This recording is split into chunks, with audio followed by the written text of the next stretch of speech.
Hello students and welcome to the lecture. So students, as we know that we have started the discussion over the medieval India in the previous lecture. Alright. And basically we have discussed that after the ancient India, medieval India comes and then comes the modern India. Okay. So it is the second division of the Indian history. The time period of the medieval India starts with the Muslim rule arrival in the country. Okay. And thereafter, we have seen the certain facts and figures in the medieval India. Like the introduction part, we have seen like the Delhi Sultanate, that was important, we have seen. Okay. Provincial kingdoms we have seen, and the Vijayanagar Empire we have seen. Got it? So those were the topics that we had, you can say, discussed in the previous lecture. In this lecture, basically, we are going to discuss about the Bahmani Empire. Okay. Thereafter, we will see the important Mughal Empire. Then we will see the later Mughals. Thereafter, the Marathas, and then the Sikhism. Okay. So these are going to be the important topic for us to discuss in this particular lecture. But before starting the lecture, there is a small disclaimer for you so that we could understand certain things here. Like the images used in our slide deck are for educational purposes only. We respect the intellectual property rights of the original creators and the owners of these images. If you are the owner of any of the images used in this deck and have any concerns or issues, please contact us at sathee@iitk.ac.in and we shall remove the images. Got it? Now, let's have a look over the Bahmani Empire. So if we really want to connect the Bahmani Empire with the medieval Indian phases, then first of all, we have to connect it with the origin of the Delhi Sultanate. Thereafter, we have to connect it with the Vijayanagar Empire. Why? Because the things are very much interconnected. How? Let's understand. Basically, why I said that we have to start it from the Delhi Sultanate. Because the Delhi Sultanate was basically ruled by the 5 dynasties. All of them were mostly Turkish, apart from Khilji dynasty. And some, you can say the dynasties, but maximum of the rulers were the Turkish. Okay. So when the rulers were Turkish, there was one thing that we had discussed during the Khilji dynasty. When Khilji dynasty came into the power, they, you can say, stopped the Turkish monopoly. It means the rulers and the nobles of the Delhi Sultanate were mostly Turkish. Okay.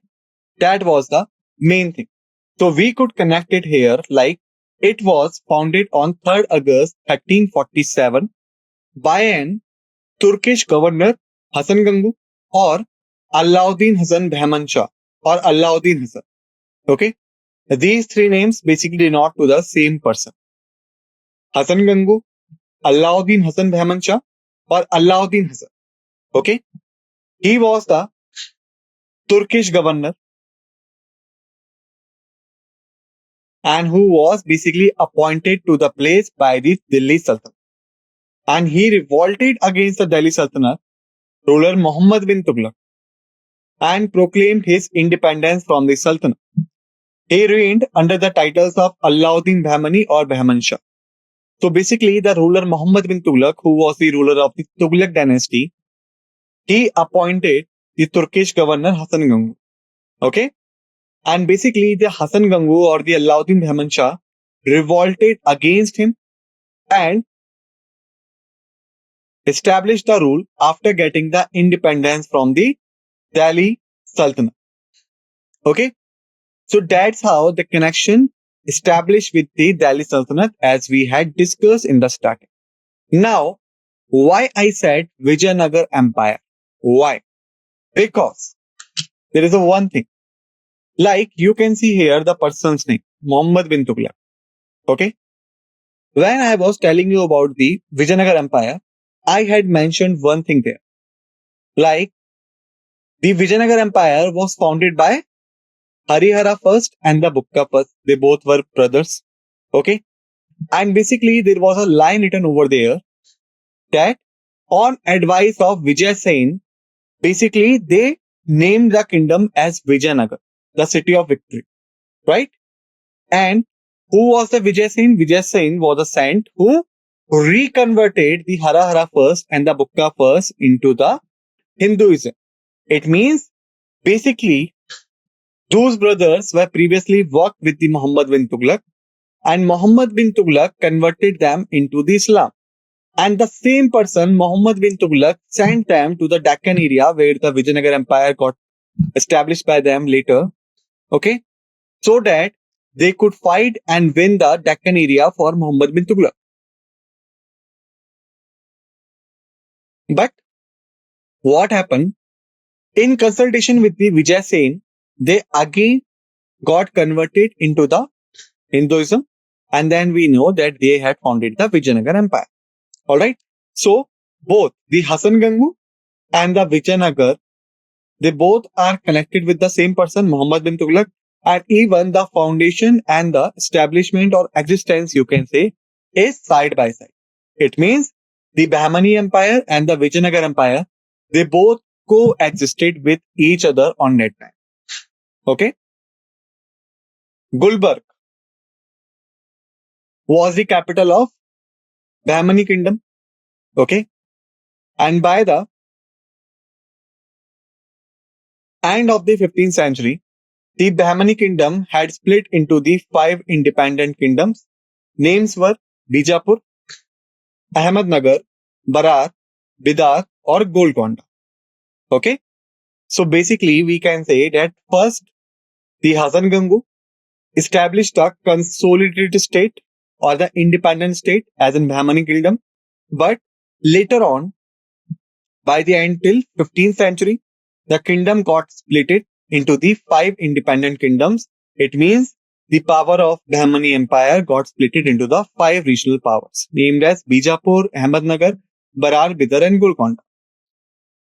So, the important rulers of Bahmani Empire were Muhammad I, okay, who ruled from 1347 to 1358. And he was also the founder of the Bahmani kingdom. We are talking about him. Okay, we can say we're talking about him. Okay. He was also known as Zafar Khan or Hasan Gangu. Okay. So we can say that single person had so many names. So please do not get confused about it. Okay. After him, the Muhammad II, basically he established a council of ministers. Like in the modern day, we know there is a council of ministers in the parliament. If you have heard about it. Okay. The council of ministers basically on that time had the 8 ministers in them, charged with different responsibility, and commonly they were known as Asht Pradhan. Pradhan means minister, Asht means 8, yani 8 minister. Okay, it means the 8 ministers were there, and this concept was later borrowed by the Marathas. So mostly when we're talking about the Asht Pradhan, even if you can see in this picture, so you will get that these people were basically the Marathas. Okay. And the concept of Asht Pradhan was the Marathan state, you can say, concept. Then why we are saying that the Bahmani Empire having the origin. So remember, the Council of Ministers or the Asht Pradhan campaign were basically established by the Muhammad II of the Bahmani Empire, and this concept was later borrowed by the Marathas. And he is better known as the organizer of the Bahmani kingdoms. Okay. He constructed the Jama Masjid in Gulbarg Fort and Shah Bazar Masjid in Gulbarg town. Ahmad Shah was son of Muhammad Shah, and he was murdered by Masood Khan and Daud Khan. According to Farishta, Muhammad III was the greatest king of his dynasty. He fought a war with the Vijayanagar Emperor Dev Raya II. There is one thing that I should tell you. Okay. So basically, not only the Bahmani Empire and the Vijayanagar Empire coexisted side by side, but also they were in conflict with each other. And what was the reason? why they were in conflict. So basically, if you look at the location, okay, you can search it on Google and you can see it. Okay, and you can remember the location of the Vijayanagar which I have shown you. Okay, so if you look at that location is basically covered by the Tungabhadra and the Krishna river, and the delta formation by these two rivers makes the land of that place very, very fertile. Okay, and the time period medieval India we're talking about, that was not a monetary economy. Here also the barter system was in the privilege. Okay, so that's why the more forest, the more agriculture produced means the more revenue. So both the Mahabani Empire and the Vijayanagar Empire, they wanted to have the control over that. And that was the reason why these kingdoms, the Bahmani Empire and the Vijayanagar Empire, they got into the conflict with each other. Got it? And then we know Devraya II was the Vijayanagar Empire and Muhammad III was the Bahmani Emperor, and they both got into the conflict where the Devraya II was defeated. Okay? And he founded, the Muhammad III, founded the city of Firozabad on the banks of river Bhima. Okay? And he was also a good calligrapher and poet, and his poetic name was Uruji and Firozi. Okay? The Hazrat Khwaja Sayyid Muhammad Gezu Daraz. Hazrat Khwaja Sayyid Muhammad Gezu Daraz was a Sufi saint and was deeply related with the Bahmani kings and the people of Gulbarg. Shamsuddin is known as Ghyasuddin Tehmatan Shah. He was the son of Muhammad Shah II. Got it? Now, after finishing the Bahmani Empire, now we have the most important empire to discuss in the medieval India from the competitive exams point of view. This empire ruled for as long as 300 years. Okay, so now you can see that the 300 years is very, you can say, strong amount or at the count in its own. Okay, and because of these 300 years, they had made a significant changes in India, and whatsoever their ruling, you can say, aspects and the policies, they all were basically a topic for the competitive exams. So that's why I said that basically this particular, you can say, empire is very much important from the examination point of view. Okay, so the Mughal Empire, as you can see here, was one of the greatest empire of the Indian history. And as we know that they ruled over for 300 years in India. Got it? So now let's have a discussion over the rulers of the Mughal Empire. So the first important ruler was Babur. Okay. The Mughal Empire was founded by him also, and he defeated the Ibrahim Lodi. And who was Ibrahim Lodi? We know. The Delhi Sultanate was ruled by the 5 dynasties named as Slave Dynasty, Khilji Dynasty, Tughlaq Dynasty, Sayyid Dynasty. Thereafter comes the Lodi Dynasty. Okay. So basically, Ibrahim Lodi was the last ruler of the Lodi Dynasty. And when Ibrahim Lodi got killed and defeated, ultimately the Delhi Sultanate got finished. Okay. So we can say Babur was not only the founder of the Mughal Empire, but he was also the person who is behind the, you can say, decline of the Delhi Sultanate, because he finished the Delhi Sultanate. Okay. And the defeat which we are talking about, like the Babur defeated the Ibrahim Lodi in the First Battle of Panipat in 1526 AD. Okay. That is a thing. So now we have to talk about this. The Babur defeated the Rana Sanga. Okay. He was the Mewar ruler in the Battle of Khanwa in 1527 AD. Thereafter, he again fought with Medani Rai of Chanderi in the Battle of Chanderi in 1528. And last, he defeated the Mahmud Lodi, who was the uncle of Ibrahim Lodi, in the Battle of Ghagra, 1529. So now you can see, it's starting with the 1526. when he captured the throne of Delhi during the first battle of Panipat. Thereafter, in next year, in 1527, he had fought with the Rana Sanga, in which the former got defeated in the battle of Khanwa. Thereafter, he again fought a war with the Mendeni Rai of Chanderi in the battle of Chanderi 1528 next year, and then the Mahmud Lodi in the battle of Ghagra 1929. So you can say 1529. So you can say 1526, 27, 28, 29. These 4 years were the years when he had the conflict on the continuous basis. Okay.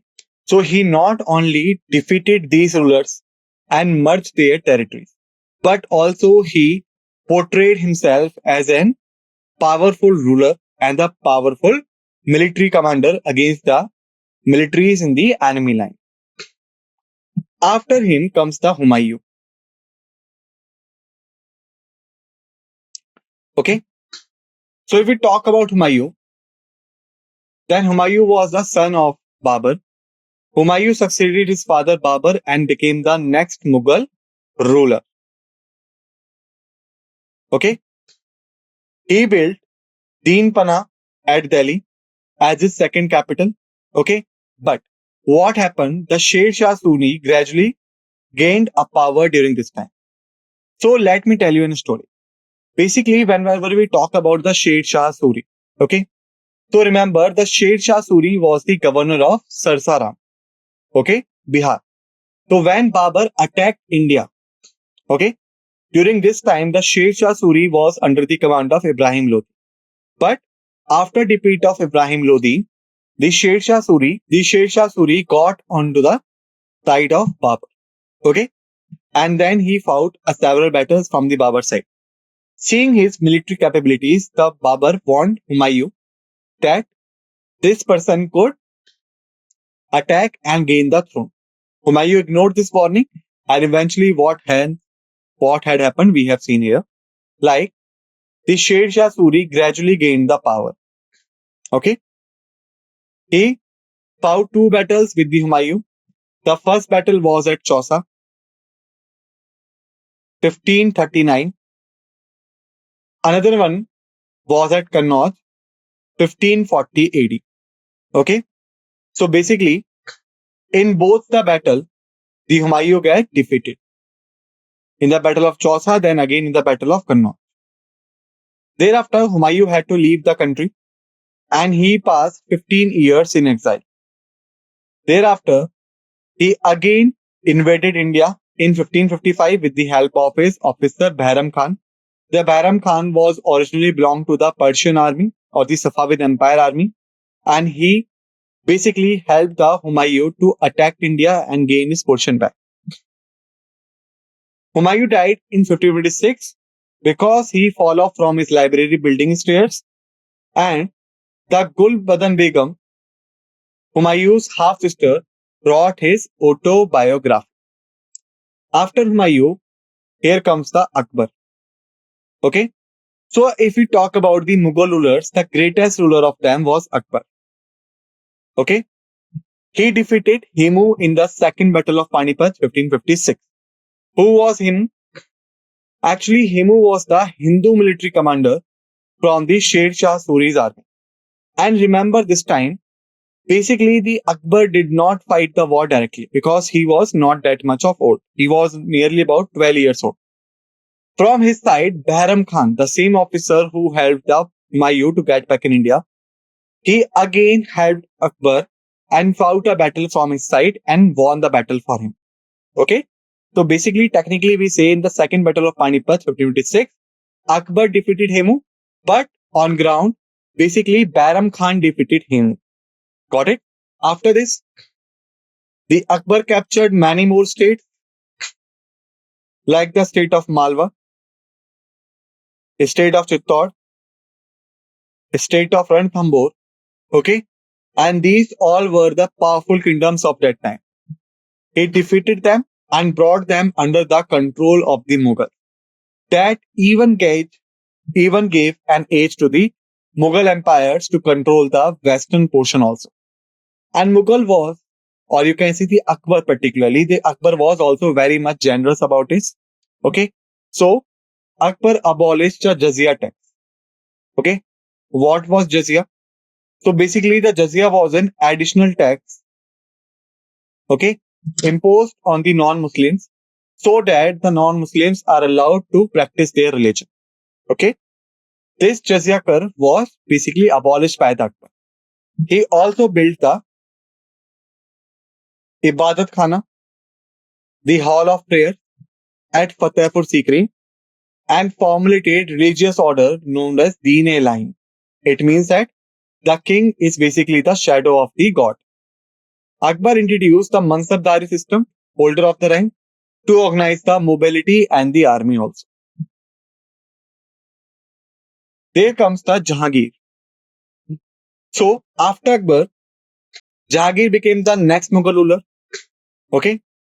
And he also executed the fifth Sikh Guru, Guru Arjun Dev. Okay. He married with Meher-ur-Nisa in 1611 and conferred the title of Noor Jahan on her. He established a famous Janzir-e-Adal at Agra Fort for the seekers of the royal justice. Okay, because on that time, every decision would be taken by the ruler. Okay, so Zanjir-e-Dal was basically a chain. Okay, that was tied with the emperor's bed and left in the open. So if anyone came into the night and seeking the royal justice, then the person had to just clinch the chain and the chain would make a sound and the emperor will hear the sound and come out and help the person. Okay. And the English merchants like the Captain Hawkins and Sir Thomas Roy. These two people who belonged to the British East India Company also visited the court of Jahangir, and he was the person who granted the orders so that the East India Company got established in India during his reign. Okay. After him comes the Shah Jahan. Okay. After Jahangir, the Shah Jahan became the next Mughal ruler, and the two French travelers like the Bernier and Tavernier and the Italian traveler Pietro della Valle, they visited during his reign. He also conferred to build the Moti Masjid and the Taj Mahal at Agra, Taj Masjid and Red Fort at Delhi. Sorry, Jama Masjid, not Taj Masjid. Let me rub it. Jama Masjid and Red Fort at Delhi. And his reign is considered as the golden age of the Mughal Empire because of the generosity and the, you can say, the building of the new monuments. Then comes the Aurangzeb. Aurangzeb became the next emperor after defeating his brothers in the War of Succession. Under him, the Mughal Empire became the largest single state ever known in India. He expanded that much. And he ended the celebration of Navroz and reimposed the jizya in 1679. Aurangzeb built Bibi ka Maqbara on the tomb of his queen at Aurangabad, Moti Masjid within Red Fort at Delhi, and the Jama or Badshahi Mosque at Lahore. He was called Zinda Pir or a living saint. Okay. Thereafter, Mughal rulers who built the famous buildings, let's have a talk on this. So, Babur, he built two mosques, one at Kabuli Bagh in Panipat and the other is Sambhal in Rohilkhand. Humayun, he laid the foundation of the city Deenpara at Delhi, built Jamali Mosque and Mosque of Iksa Khan at Delhi. Humayun's tomb is called the prototype of Taj Mahal. It was built by his widow, Haji Begum. Thereafter, Akbar, he built Agra Fort and the full fort is built by the red stone. Okay. He also built the Fatehpur Sikri, the city of victory near Agra. In Fatehpur Sikri, he built Panch Mahal, Diwane Khas, Diwane Am, Jodhabai Palace, Sheikh Salim Chishti tomb, and other. Buland Darwaza, which is 53 meters high, is located here at Fatehpur Sikri, and this commemorating the emperor's conquest of Gujarat and his victory. He built his own tomb at Sikandra near Agra, and he built the temple of Govinda Dev at Vrindavan. Thereafter, with Jahangir's reign, the practice of putting up buildings in marble and decorating the walls with floral designs made of semi-precious stones that came into the picture. This method of decoration was known as Pietri Dura, and Jahangir built Moti Masjid at Lahore and his own mausoleum at Shahadra, Lahore. Empress Noor Jahan, she built the tomb of Itmad Ud-Daula at Agra. Shah Jahan, he built Taj Mahal, we know, Moti Masjid at Agra, Jama Masjid and Red Fort at Delhi, and Shalimar Bagh at Lahore and city of Shahjahanabad. Okay. He also built Musaman Burj at Agra, where he spent his last year in captivity. Sheesh Mahal, etc. Okay. He got the peacock throne built by B. Badal Khan, or which Amir Khusro couplet, if there is a paradise on earth, it is here. Okay. Aurangzeb, he built Moti Masjid at Delhi and Badshahi Mosque at Lahore. Also built Bibi Ka Maqbara in Aurangabad. Now, if we talk about the later Mughals. So, Bahadur Shah first ascended the Mughal throne after the death of Aurangzeb, and that was the beginning of the later Mughal rule. Jahandar Shah became the next ruler with the help of Zulfikar Khan. He abolished the Jizya system. After him, Farooq Shiar ascended the throne with the help of Sayyid brother. Then, during the reign of Muhammad Shah, the next Mughal ruler, Nadir Shah invaded India and took away Peacock throne and Kohinoor diamond. The last Mughal ruler was Bahadur Shah II, who was made premier during the 1857 revolt. Now we have the Marathas. The first one is the Shivaji. He belonged to the Bhosle clans of Maratha. His father was Shahji Bhosle, was a military commander under the Nizam Shahi ruler of Ahmednagar. Shivaji conquered the fort of Torna and built forts at Raigad and Pratapgarh in 1646. Also killed Afzal Khan, the ambassador of Ali Adil Shah, Sultan of Bizapur in 1659. The Treaty of Purandar 1665 was signed between Shivaji and Raja Jai Singh, which was appointed by Aurangzeb. According to the treaty, Shivaji ceded some forts to the Mughals and paid a visit to the Mughal court at Agra. Shivaji very soon conquered the forts which we had surrendered to the Mughals and defeated the Mughal forces in the Battle of Salher in 1672. Shivaji was coronated at Raigad and assumed the title of Hindava Dharmadhar. It means the protector of Hinduism. He appointed the Council of Ministers Ashpradhan in the administration, the same concept that they had adopted from the Bahmani Sultanate. Successors of Shivaji were Sambhaji, Rajaram and Sahu, and it was during this period Peshwas emerged as the virtual rulers of the state. It means after the Shivaji and some of the, you can say, immediate rulers, the maximum power of Maratha confederacy went into the hands of Peshwas, who were the nobles. Okay. Balaji Vishnath became the first Peshwa, became the functional head of the Maratha Empire, helped Sayyid brothers in overthrowing the Farooq Shah. Balaji Vishnath concluded an agreement with the Sayyid brothers by which the Mughal emperor recognized Sahu as the king of Savrajya. The next Peshwa of Maratha Empire was Baji Rao. He was a bold and brilliant commander and was considered the greatest exponent in the guerrilla tactics after Shivaji. Under him,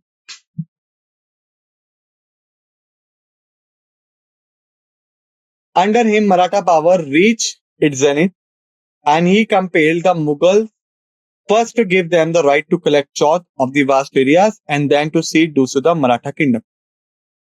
The Balaji Baji Rao became the next Peshwa. Under him, Maratha fought the Third Battle of Panipat, 1761, with Ahmad Shah Abdali. The battle gave a big jolt to the Maratha Empire because the empire got very much weaker. The later Peshwas, including the Madhava Rao II, Narayan Rao, Madhava Rao II, and Baji Rao II. After this comes the Sikhism. Sikhism was established by Guru Nanak in Punjab. There were 10 Sikh gurus and these gurus are: first is Guru Nanak, okay, and he was the first Sikh guru and the founder of Sikh religion. Guru Angad Dev invented and introduced the Gurumukhi script and also popularized and expanded the institution of Guru Ka Langar that was started by the Guru Nanak.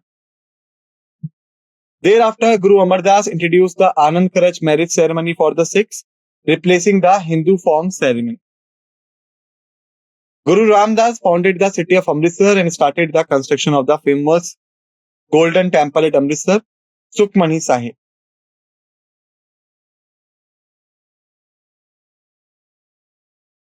Guru Arjan Dev compiled the Adi Granth, the scriptures of the Sikhs, and wrote the Sukhmani Sahib. Guru Har Gobind organized a small army and established the principles of Miri Piri. Also erected Shri Akal Takht at Harmandir Sahib Golden Temple with Emperor Aurangzeb and devoted his efforts to the missionary work.